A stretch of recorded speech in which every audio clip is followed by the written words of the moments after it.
Today is Thursday, July 24th. We're talking about new milestones for the Trump administration in its effort to crack down on elite universities, and a setback in its effort to end birthright citizenship. Also, a new revelation about President Trump's personal connection to the Epstein files. Plus, we'll share the details from the White House's new AI action plan, why the internet is obsessed with what's known as the Gen Z stare, and the panels, parties, and costumes are ready. What's happening at the biggest fan convention in North America? Those stories and even more news to know next. Welcome to The Newsworthy. All the day's news in about 10 minutes. Fast, fair, fun, and on the go. I'm Lacey Evans, filling in for Erica Mandy today. Thanks so much for being here. You ready? Let's do this. Columbia has become the first university to reach a settlement with the Trump administration over anti-Semitism allegations. It promised to pay $200 million to the federal government, and with that, hundreds of millions of dollars in scientific research grants will be restored. As we told you back in March, $400 million in grants were terminated or frozen as a way to punish the Ivy League school for not doing enough to shut down anti-Semitism on campus. And all in all, $1.3 billion in research grants were threatened. Well, now, Columbia is not only paying a multi-million-dollar fine, it's also making some other promises to the White House, like it will follow laws that keep race from being considered in admissions and hiring, it will notify the government if an international student gets arrested, and it will follow through on other commitments to reduce anti-Semitism, unrest, and more. Columbia didn't admit any guilt and assured students its academic independence is intact. Other schools like Harvard, Cornell, and Northwestern have also been punished over similar accusations, so the Trump administration now says those schools should look at the deal Columbia made and use it as a template for their own settlements. But Harvard especially has taken a different tack. Instead of negotiating with the Trump administration, it's decided to fight this battle in court. And the White House has kept targeting the university. At this point, it's faced $2.6 billion in federal cuts. And last month, the Trump administration issued a finding that Harvard tolerated anti-Semitism, which could jeopardize all of the school's federal funding, including student loans and grants. Then yesterday, the U.S. State Department said it would also be looking into whether Harvard is eligible to sponsor international students and researchers. It didn't get into a lot of details, just said it wanted to make sure the programs align with America's interests. Well, Harvard says it was just another retaliatory action and has promised not to submit to Trump's demands. So for now, the school says it will keep enrolling and supporting its international community as they apply for U.S. visas and travel to campus ahead of the next semester. The Trump administration is facing new backlash over exactly who's being detained as part of its immigration crackdown and who's being set free. For example, another Afghan man who helped the U.S. military during the war in Afghanistan was taken into custody this week. Members of Congress say he was in the U.S. legally and got arrested at an appointment related to his green card application. Now, some Democrats are promising to fight for his release. But the Department of Homeland Security is defending the arrest, saying the man faces a criminal allegation without getting into details. Either way, he's not the first Afghan national who worked for U.S. troops to be arrested. There are reports of at least 2 others who were also detained after routine immigration hearings, despite being here legally.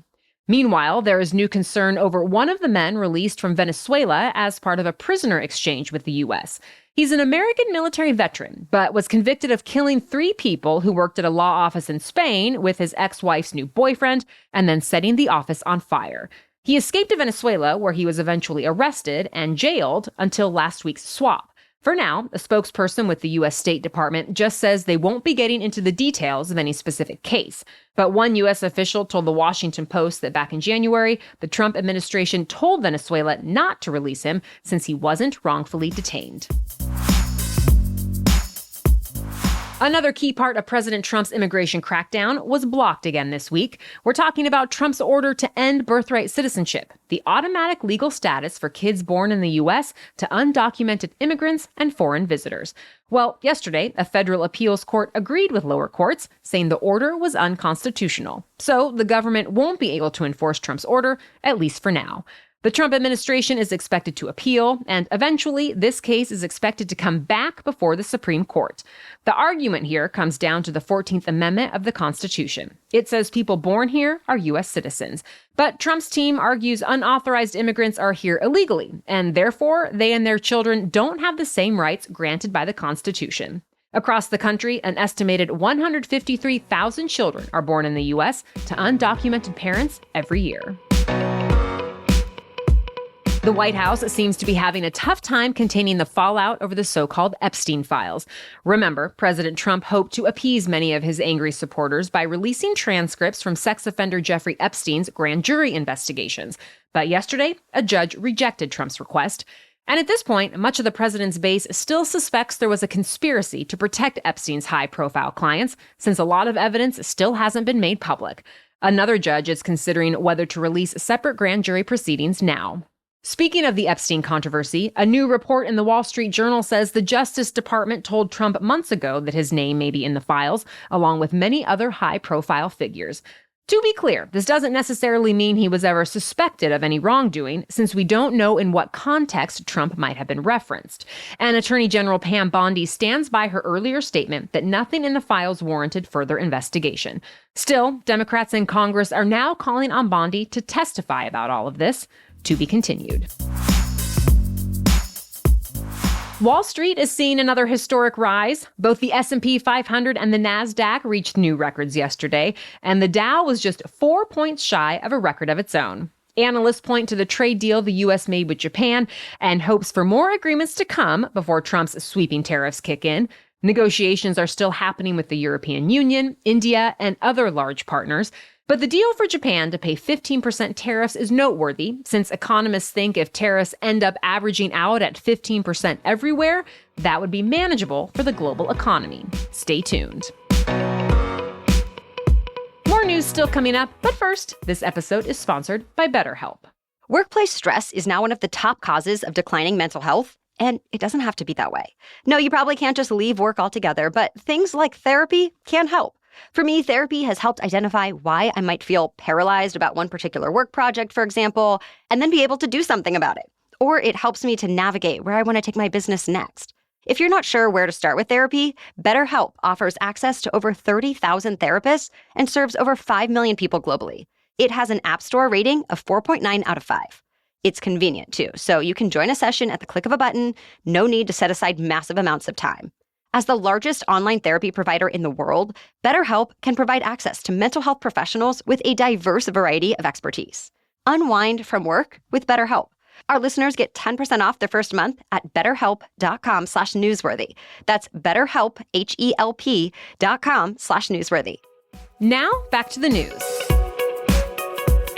Flu shots are the latest immunizations to get an update as Health Secretary RFK Jr. works to reshape U.S. vaccine policy.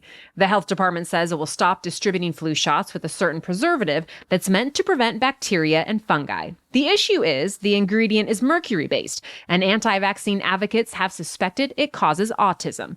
But the theory has been discredited by the FDA and CDC, who both point to data from several studies that say the low dose of the preservative in vaccines is safe and not linked to autism.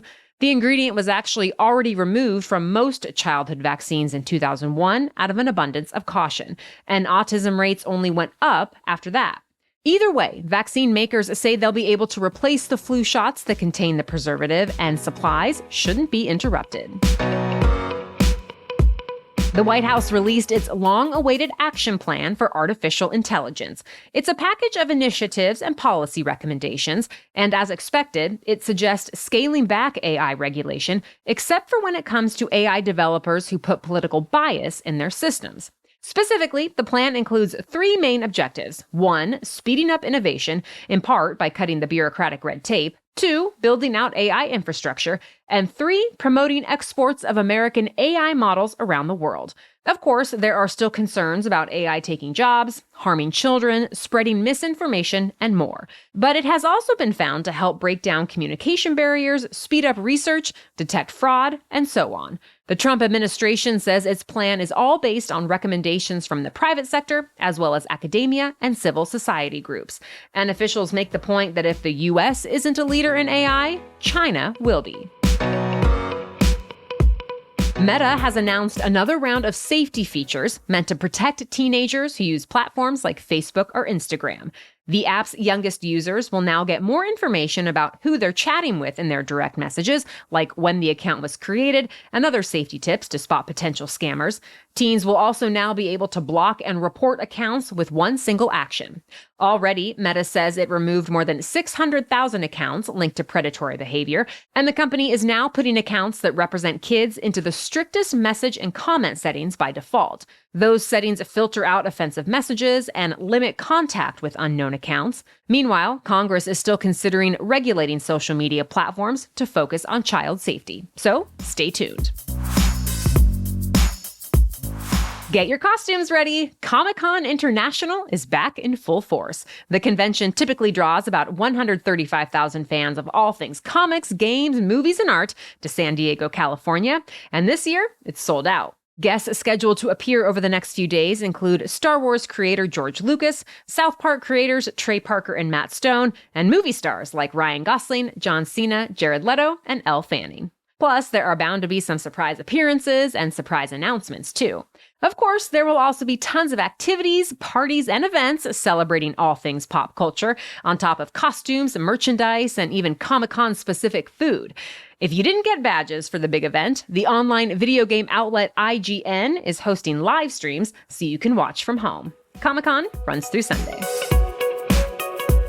That's it for the main news today. Now it's time for Thing to Know Thursday. But first, Erica is back to talk our sponsor, Trade Coffee. While I love a nice warm mug of coffee in the wintertime, the summer is perfect for embracing cold brew. And I had no idea it could be so simple, doable, and delicious right from the comfort of my home until I found Trade. They deliver beans roasted specifically for cold brew, plus the gear to make it easy, so I literally just scoop the coffee into a pitcher with enough water, store it in the fridge overnight, and voila. I wake up to something that tastes as delicious as my favorite coffee shop. And I appreciate how quick and easy and honestly fun it's been for my busy mornings. Take advantage now, too, because Trade has teamed up with 15 roasters to create a special cold brew bean collection that ensures your cold brew is perfection. Right now, I have a tasty cold brew blend from Cerberus Coffee with flavors of cherry cordial and sweet Tootsie Roll. And for a limited time, Trade is giving 50% off a month of cold brew. That's around 60 cups of cold brew for 50% off, half off, when you go to drinktrade.com/newsworthy. That's drinktrade.com/newsworthy to get 50% off 1 month of cold brew. drinktrade.com/newsworthy. Now, back to Thing to Know Thursday. Today, we're talking about a new phenomenon that's been gaining traction on social media. It's called the Gen Z stare. It apparently refers to the blank, expressionless look young people might give in response to small talk or a question. It happens in classrooms, workplaces, restaurants, and so on. And it might be more than just a generational quirk. The Gen Z stare is sparking a broader conversation about the impact of COVID-19 lockdowns, chronic technology use, and whether Gen Z lacks basic communication skills.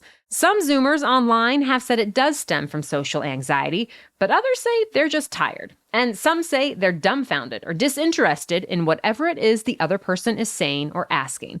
No matter what it is, it's sparking a conversation and, in some cases, a generational feud. The hashtag Gen Z stare has been used in thousands of TikTok videos, and it's starting to take off on other apps, too. Thank you for listening. We'll catch you up on more news to know tomorrow. Until then, have a great day.